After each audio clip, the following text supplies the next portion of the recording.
Welcome to the Sapien Podcast, where we dive deep into the minds of extraordinary individuals shaping our world. Today, we are honored to have Mr. Matthew Asinari. His accomplishments are truly groundbreaking. Thus, I will introduce him by reading through his achievements so that I don't make any mistakes. Mr. Asinari is the visionary co founder and partner of Habitat to Art, leading the charge of global branding strategies and communications. Born in Italy and seasoned through decades of experience in the United States, Matthew's journey is a testament to his unparalleled expertise.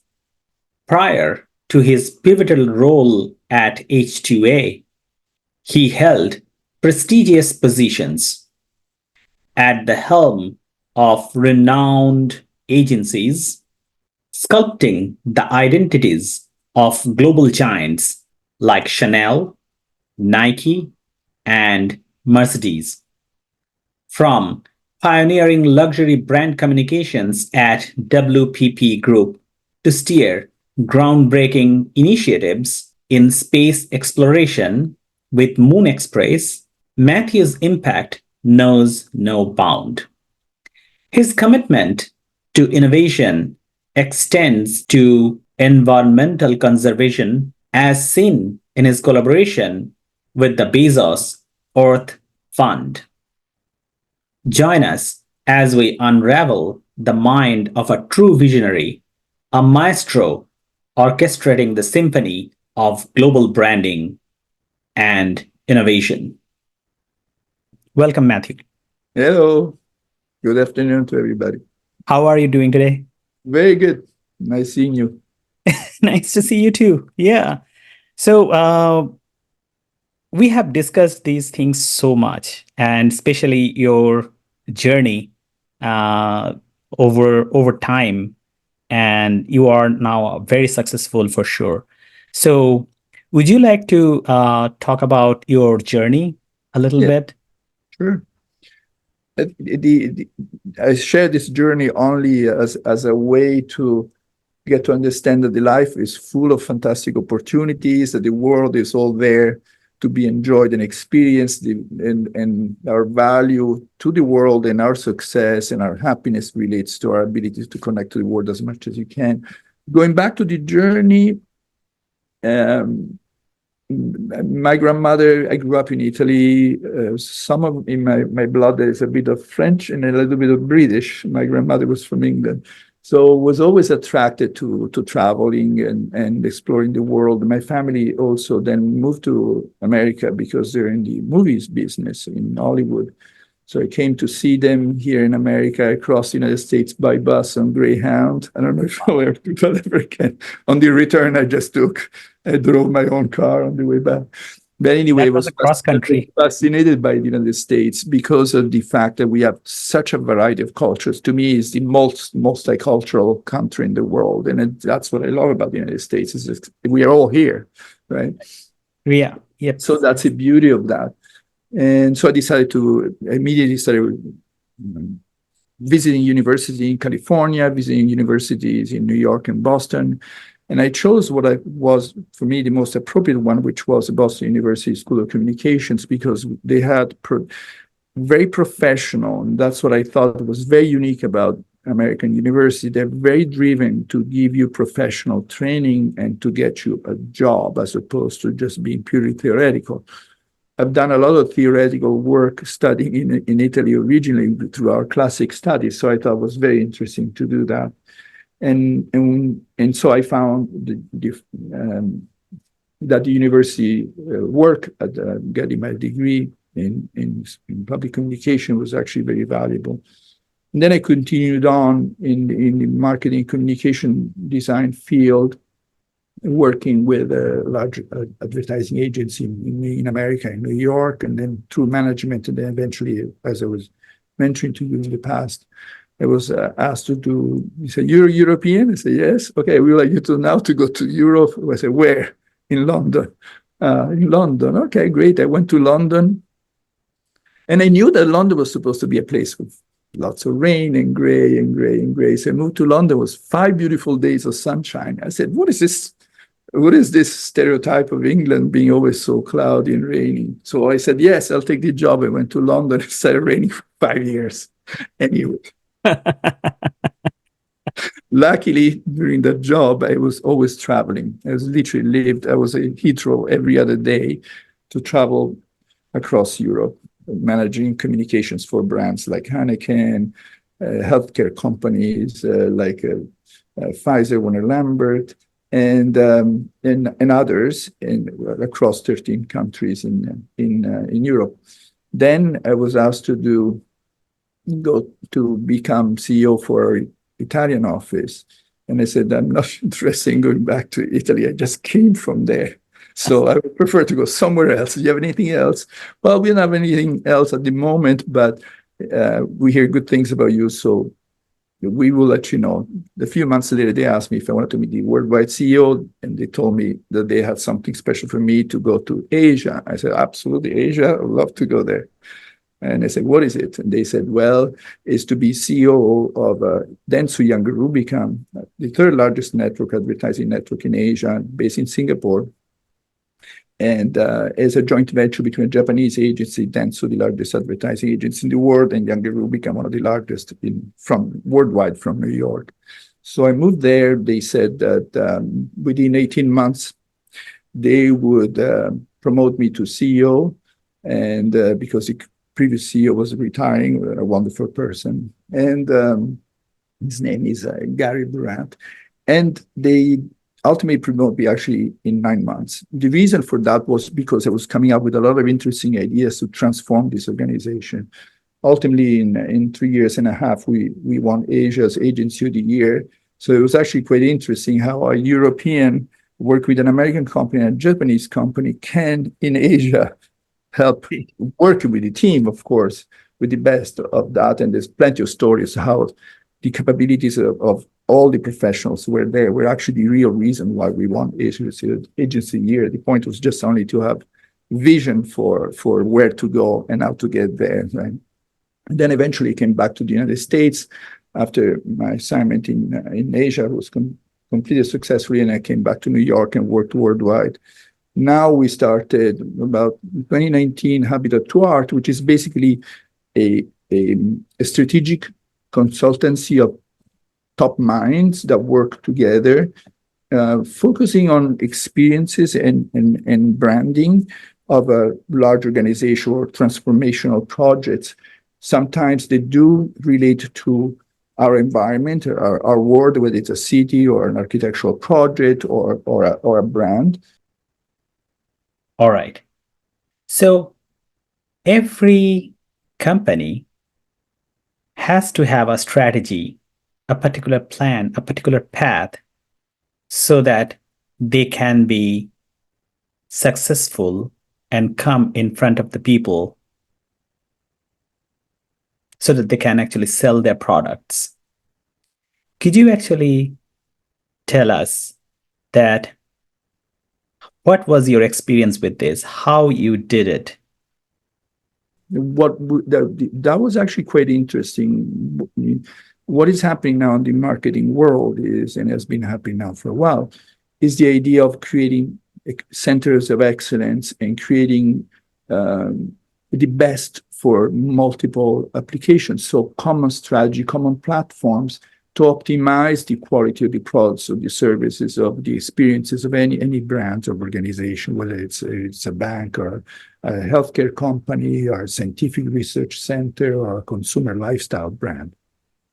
So our job was really to look at the strategy in each country, in 13 countries in Europe, so to align the best know-how, the best successes, whether if they had products or packaging that was different, we started looking which packaging is most efficient and most valuable to consumers, which packaging is most efficient to manufacture, which packaging is the most differentiated and relevant versus the competition. So a lot of work was really working teamwork across key countries. And so it was really fantastic because I was working French with the Germans, the British, the Italians, the people in Spain, all the people in Russia. And it was actually a very interesting project. And very similar was our job in Asia. In Asia was even more challenging because we had to work with a multitude of brands. In some cases, were Japanese brands, so like Toyota or Honda. In some cases, they were American brands. Each one had to be separated and differentiated. So on the American side, we had Ford, and on the Japanese side, we had Toyota and Honda. So we actually had to provide separate organizations, separate services to each. The best part of the experience in Asia was the capabilities of so many people all working together, and the interesting thing on how we won Asia's Agency of the Year, virtually with the same people that were already there before, but all we did was just to reorganize the existing resources under a higher vision and a higher purpose that will be beneficial to the partner companies. The Dentsu and Younger Ruby come together as one, and the values of their own products, and also, more importantly, the heroic role of the local offices and local managers across all of Asia. We were working on 14 countries with around 1,500 people, and each one was really keen to do better. It was just a matter of reorganizing, moving people around, assigning people to a better position based on their own skills, bringing additional skills that were not there. And it was very, very successful. And this also was a great story to develop partnerships and friendship with, for example, with Nike. When we won Nike in Thailand, I personally became friend with the head of Nike in the region, Sapien Patel.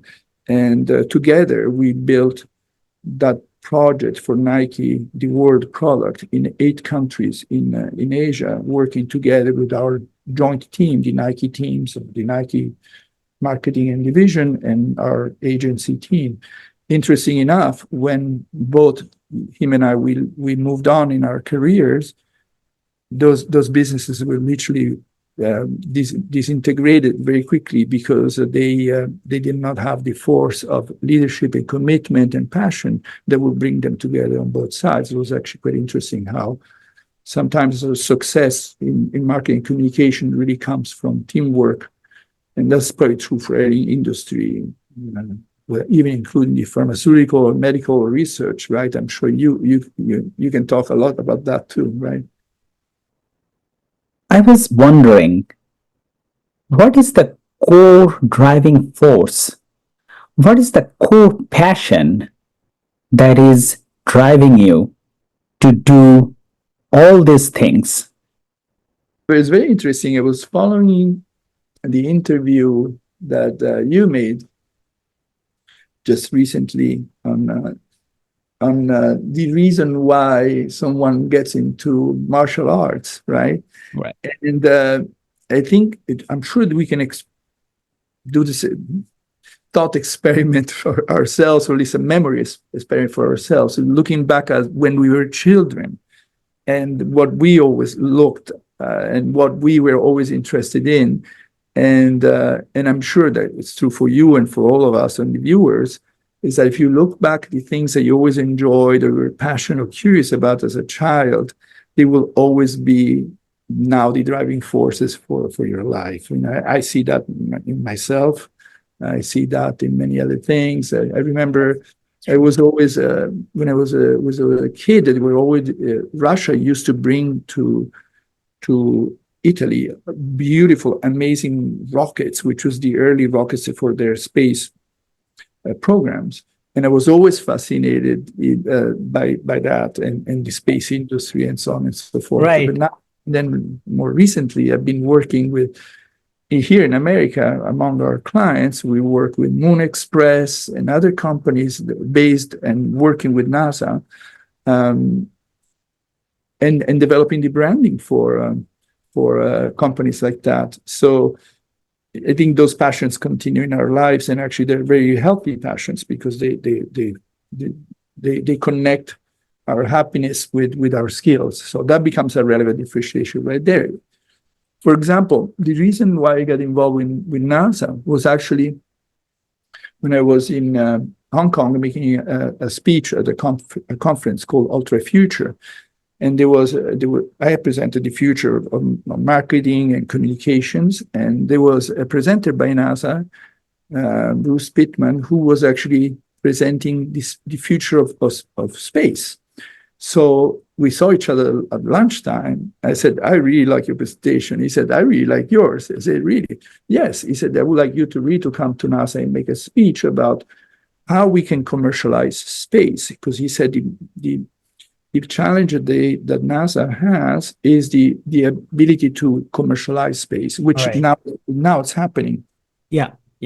And it goes back to our 4 pillars, because NASA and space is very different, but it's not very relevant. Most people think, I'm not interested in going to space. It's only for those, amazing individuals who go into space. Right. But I'm here. The way to make space relevant in our project was actually, which they agreed to, was actually to make the connections to the public that space is you, meaning you're going shopping with your Google map on your iPhone, and that's thanks to NASA and space technologies that were developed and are still actively being developed, including GPS, to relate to our day-to-day activities. You go to a hospital, you do an MRI, that's also magnetic resonance imaging that was actually developed by the space industry. You pay at the gas station with your credit card or touch pay on your phone. That's also related to based on space technology. And there are plenty of examples.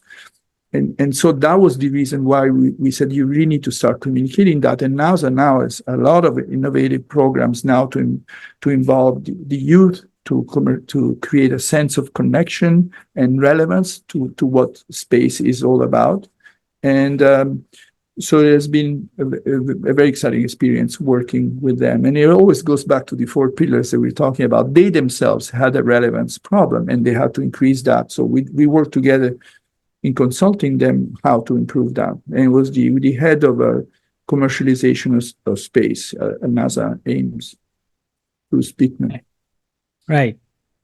Yeah, you are actually the way you started the conversation here with that you always kind of reignite your passion that you were passionate about or maybe thinking about when you were a child. Yes. So that what came back. Yes. It took me a while to make the connection. Isn't it? That's actually true. I never. What about you? What about you?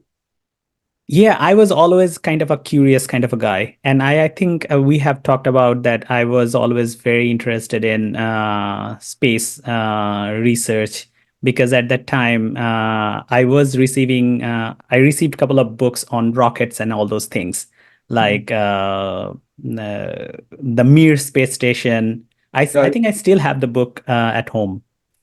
And at that time, I think International Space Station was about to get launched or something like that. So all those things I was actually reading, and I got really interested in that.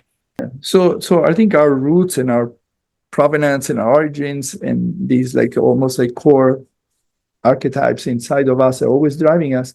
At the same time, as I was showing in our power chart cycle of the 4 pillars of life and success, we can put it up and look it up again. We will always need to look at where to go next to begin with, make sure that relevant differentiation in life, in our journey, is always maximized to what is needed because the environment the world is changing. And then going back to kind of our career, what I noticed, at least speaking for myself, is if you think of the chart where you see that the most powerful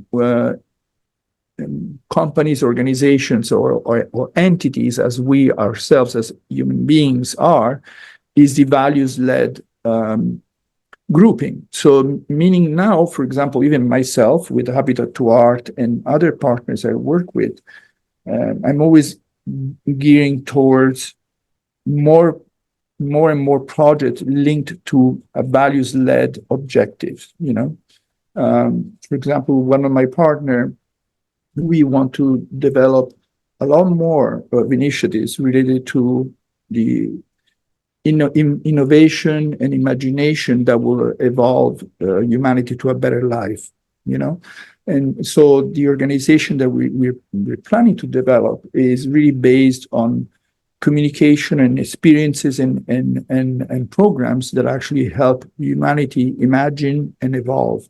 And that this could be applied to the environment, protecting the native cultures or the know-how of native cultures, or involving high-level culture brands that can contribute or support these initiatives, and also speaking in public forums where we can actually have an impact, in a credible, trusted way, and also help everyone steer towards these fundamentals of success.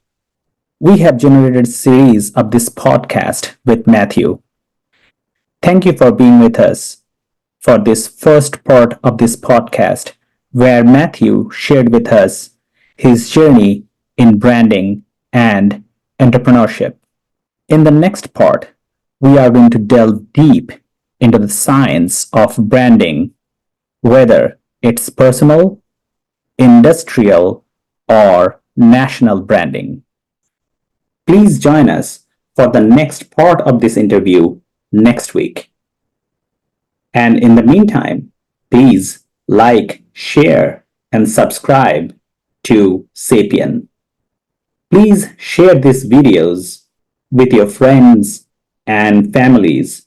These interviews are exceptionally important for personal growth as well as your business growth. So learn and utilize as much as you can, even if you have to watch them over and over again. Thank you. See you next week.